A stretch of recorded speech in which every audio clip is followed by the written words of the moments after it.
How are you? Fellas, it is great to have the Tar Heels in the house. We just talked to Coach Hubert Davis in his wonderful Media Day jacket. And I'm going to start by asking you this question because it was our biggest takeaway. He told us maybe 6 times, you won't recognize him. And the player he was referring to was Elliot Cadeau.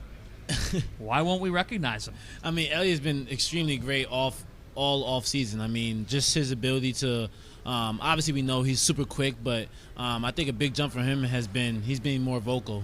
I think last year he's a little bit quiet. This year he's able to kind of just orchestrate the offense a little bit more. And his jump shot has improved. He's shooting the ball with confidence. He's playing with confidence. So I mean, that's Elliot Cadeau for you. You guys don't miss Mondo, right? Can we say that in front of the camera? Like, just say it. You know, I miss my ball. Life is better. We miss him. Right? We miss him. No, I hate to admit it, but I miss him too. I miss him too. Everybody does. It's a totally different roster. Totally. I mean, again, you look at last year, and you can attest to this probably better than anybody, is Cormac and Harrison came in and gave you what you needed, didn't they? Yep. From a culture, from a fit, from leadership, because you and Mondo were kind of quiet. Yeah. Right? And they helped out in that regard. We're all concerned a little bit with them being gone. Why should we not be worried? I mean, I think we have all the pieces that are needed. From myself to Seth to Jay Wash to Elliot to the freshmen to the transfers. I mean, I think we have a really complete team. And obviously everyone has their concerns and their assumptions, obviously, rightfully so, just in terms of losing Mondo was a big piece for us, losing Cormac and Harrison, 3 veteran and experienced guys. But I feel like myself and Seth, just us being in these positions, being experienced, we taking on the leadership role to be vocal, to lead by example, to grab these younger guys and transfers along the way to kind of show them the culture, show them the standard, and obviously embracing the challenge because it's going to be a challenge. It's going to be ups and downs throughout the year, but being able to be steady and being in the present moment is going to be key for us. So I think us veteran guys and experience been doing a great job of doing that this offseason. Without Mondo in the fold, I got 2 guards here that can really attack the rim. How has it been different this offseason, kind of learning to play with Jalen, who likes to creep out to the perimeter more? And I'm assuming that's how you guys are going to play. It's going to be a little bit more wide open. Yeah. How's it been being able to function in all that space as quick guards that can get to the cup? There's a lot more space on the floor. Sure. We're getting a lot.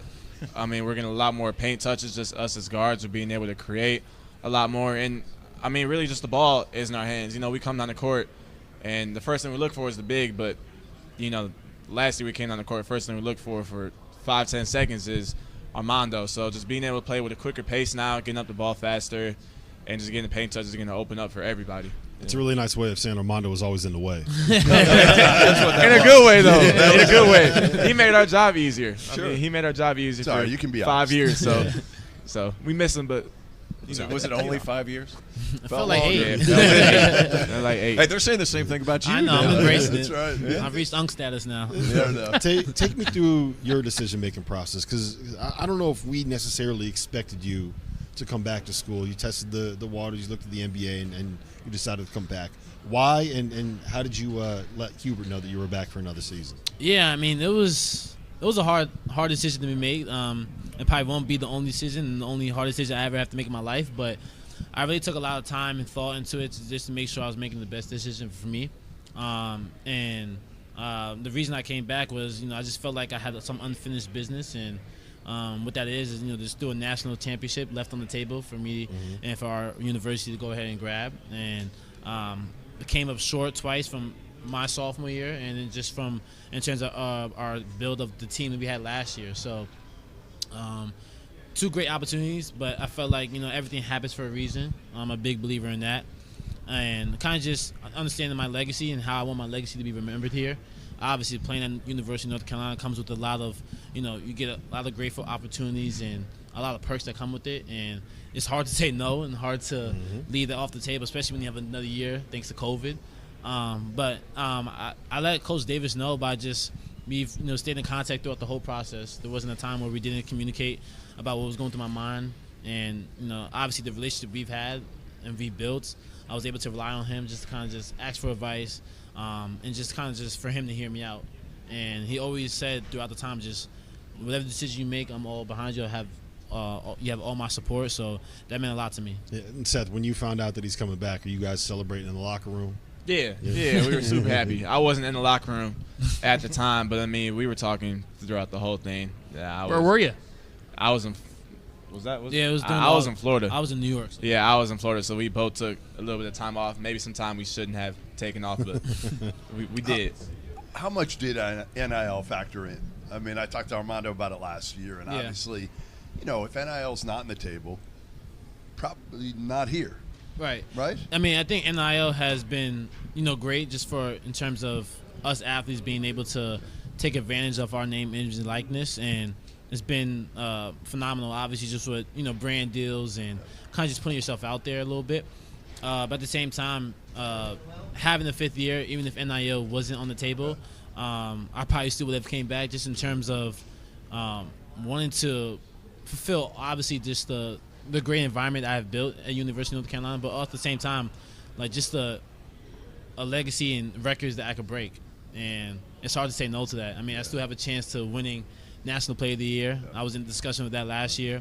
Having a chance to thank God the big boy's gone. You don't have to deal with him anymore, right? I still have a chance to put my jersey in the rafters, but this time in the front row with a lot of remarkable names that you guys know of. So I mean, NIL was great, but it's also basketball's always been the main thing. So I've kept that the main thing. When you guys think about this program and where it stands, and this league, which had NC State make a Final Four run last year. You both have played in this conference and have plenty of experience in it. What perhaps does the country not understand about the ACC? It's legit every single year. The ACC gets discredited each and every year. I mean, no matter what happens, but I think people just need to really realize, like, this conference is always going to have the right players, the players who can go do whatever. But they need to realize, like, it's legit, and the ACC is not going nowhere. I got a question for you guys, and you have to give me an answer, and you have to be honest with this answer, okay? NC State and Duke are playing in the Elite Eight last year. Who are you rooting for? Go ahead. Can they both lose? Listen, it's like kissing your Can everybody both lose? It just I mean, I think terrible. I think Mond said this on the podcast. I mean, State. I mean, Duke, I think State beat Duke to get to that position to where they were. And State never shuts up. they don't, and that's why. I played at Clemson. And that's State why. never shuts up. And I know it's a hard decision to choose from in terms of Like Providence. both teams Duke being our rivalry, but then State us having that back and forth from previous years. But I was mainly so rooting for Duke just because I know State's gonna ride with that for the rest of their life and hang that on their heads. I love that. That's gonna be something that's gonna be, because they beat us in the ACC championship and they made it to the Final Four. But they had a really great team from DJ Horn to DJ Burns and a really great coaching staff with Keith. So, but I mean, it was definitely a hard decision to me. You just got sick of seeing the Instagram comments. I think there's So respect. neutral. There's respect between the two fan bases and the two programs of us and Duke.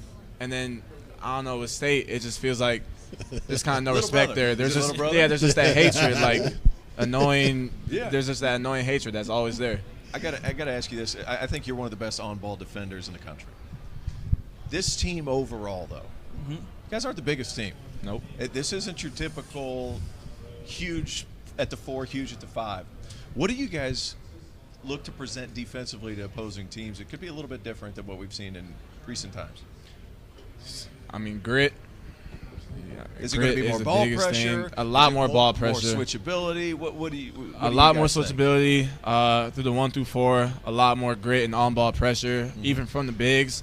We want to pressure everything and push, the offense out as far as we can. If we can get them to start their offense at half court, each and every possession, that's going to be a huge win for us. But yeah, I mean, we're going to have to be much more physical because, like you said, we just don't have that size.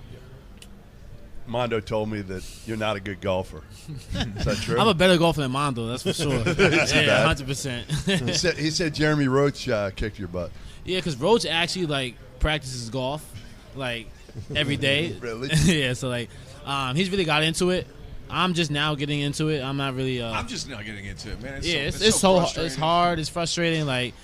And I think a lot of people, like, I just go out there for fun, but a lot of people take it, like, really serious. I didn't really know. Fun. But Mondo is terrible at golf. Terrible. His hips don't work. His hips don't work that way. You can't get back. You know, but before we let you go as we're wrapping up, I was thinking about your career, and we talked about how good of a defender you are. One thing that I appreciate in this climate is guys who stay the course. They keep developing. Mm-hmm. You know, you go from this sophomore year to this. I know junior year your goal is to Right. keep leveling up. Right. Why continue to stay at Carolina and just keep it in this realm, Mm-hmm. keep it at UNC? Carolina has always been a part of my life. My big brother played here. He was able to accomplish some things. But like I said, HD, Coach Lebo, they've all sat me down and just have constantly reminded me to stay the course. You know, I'm not this guy that's rushing to do this and that. I want to do the thing the right way and the most effective way, because I know if I can do it at North Carolina in the way that they know, the coaches know it can get done, it'll work out for me in my favor. So, you know, it's a patient race, but it'll work out. We appreciate it, guys. Seth, Good RJ, seeing thank you. fellas. Thank you, guys. Best for of the luck this time. season. Yes, sir. Thank you. And don't worry about the golf game, man. Stick to hoops.